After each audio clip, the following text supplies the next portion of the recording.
The aftermath of Saudi Arabia's airstrike on a bus in Yemen's Saada province.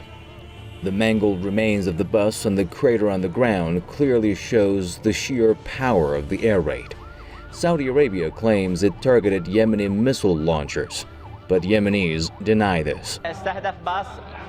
The strike happened in the middle of the market and it targeted a bus carrying children. Our shops were open and shoppers were walking around as usual. All of those who died were residents, children and shop owners. The International Committee of the Red Cross has confirmed the Yemenis' account. Dozens of people died in the incident, most of them children.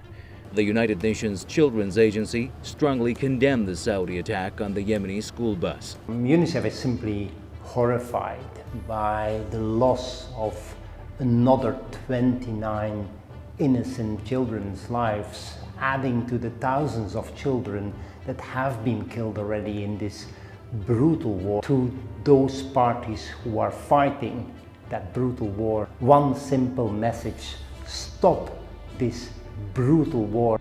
Saudi Arabia has defended the attack in Saada as legitimate military operation. It's highly unlikely the attack will change the course of the war in favor of the Yemenis, as the international community has kept silent on the atrocity committed in Yemen. I see very little change in here unless the human rights organization and other countries, as I said earlier on about Canada, it changed position and start exposing the genocide.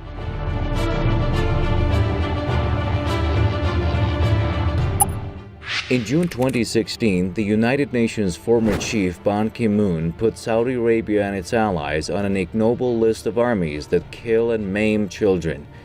Later, he made a U-turn, but with an admission. This was one of the most painful and difficult decisions I have had to make. The report describes horrors no child should have to face. It is unacceptable for member states to exert undue pressure. Scrutiny is a natural and necessary part of the work of the United Nations.